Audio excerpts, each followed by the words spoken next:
Hello everyone. Got 5 dirty jokes for you today. So one day, a young boy who came home from school feeling confused. Dad, he said, today we learned about practically and theoretically. I tried all day, but I don't get it. The dad, being a wise man, thought for a moment before coming up with an idea to help his son understand the difference between the two concepts. Son, he said, go ask your mom if she would sleep with a stranger for $1 million. The son, slightly confused but curious nonetheless, went to his mother and asked her the question. Without hesitation, his mother replied, yes, of course, I would. The son, now more confused than ever, ran back to his dad and told him what his mother had said.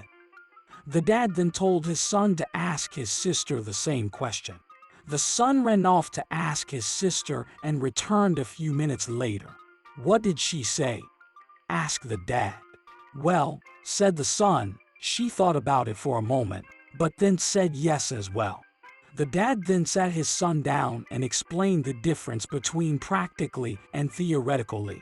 Son, he said, theoretically, we have $2 million, but practically, we are living with 2 whores.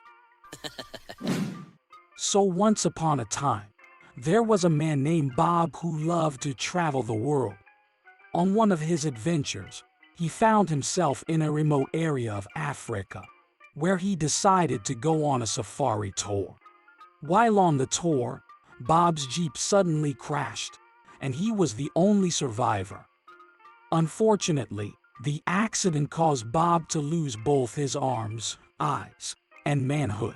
Luckily, the local doctors were able to help him. They replaced his arms with the arms of a gorilla and his eyes with the eyes of a tiger. But they were unable to find a suitable replacement for his manhood. After much consideration, they decided to give him an elephant trunk instead.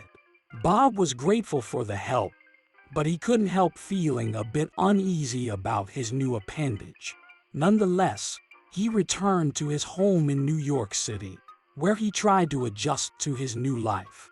3 years later, Bob was walking down the street when he saw the doctors who had operated on him.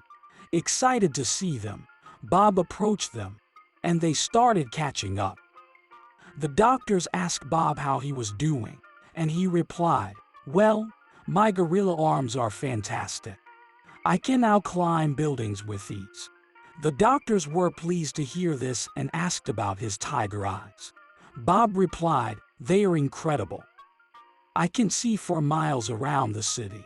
Then the doctors asked about Bob's elephant trunk manhood, and he replied, well, I'm still getting used to it, but every time I get an erection, I start to feel a bit hungry. The doctors looked at each other puzzled, wondering what was wrong. Bob then continued, yeah, my new manhood wants to eat peanuts every time I get excited. So 3 women who worked together in the same office were sick of their boss always leaving early. One day, they decided to take matters into their own hands and planned to leave 20 minutes after the boss left. They were sure that she would never know. The women made their plans for after work as well. The brunette planned to go shopping, the redhead decided to hit the gym, and the blonde planned to surprise her husband at home. As they waited for their cue to leave, the boss finally left, and the women waited for 20 minutes.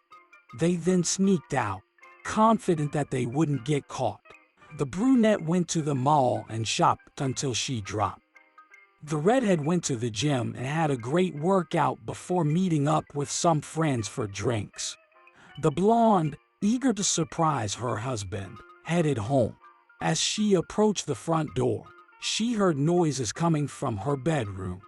She crept up to the door and peeked inside, only to see her husband in bed with her boss.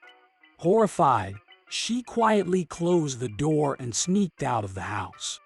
The next day back at work, the girls met up and discussed if they should all skip out early again next week. "No way," said the blonde. "Yesterday, I almost got caught." So there was a farmer who was driving down the road when he saw flashing lights behind him. He realized that he was being pulled over by a police officer for speeding.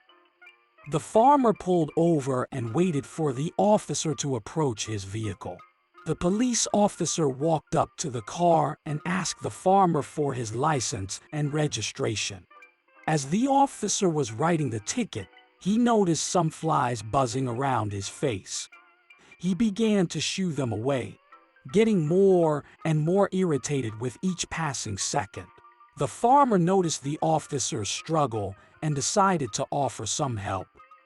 "I see you're being bothered by those circle flies," he said to the officer. The police officer looked up at him, puzzled. "If that's what you call them, yes, they are somewhat annoying," he replied. The farmer chuckled. "Yeah, we call them that because we see them circling around the rear ends of horses."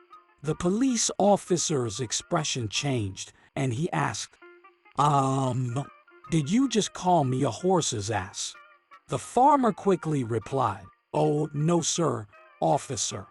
I have way too much respect for those who serve in law enforcement to ever say such a thing." The police officer nodded in agreement, satisfied with the farmer's response. "Well, that's a good thing, then," he said. The farmer then added, "But it's hard to fool those circle flies." Once upon a time, there was a man who was in a hurry to get to work one morning. He was speeding down the highway, trying to make up for lost time. As he drove over a bridge, he saw a police officer on the other end with a radar gun, and he knew he was in trouble. The officer promptly pulled him over and walked up to his car. "What's the hurry?" he asked. "I'm late for work," replied the man, clearly flustered. The officer scolded him. "And what do you do that's so important that you thought it was all right to endanger other drivers?" The man took a deep breath and replied, "Well, I'm actually a rectum stretcher." The officer was taken aback. "A rectum stretcher? I've never heard of such a thing. What does a rectum stretcher do?" The man took a moment to compose himself before explaining. "I start by inserting one finger, then work my way up to 2 fingers, then 3, then 4, until I can get my entire hand in. I work from side to side until I can stretch it to about 6 feet wide." The officer's eyebrows shot up in disbelief. "And what exactly does one do with a 6-foot asshole?" The man chuckled. "Well, apparently, you give him a radar gun and stick him at the end of a bridge."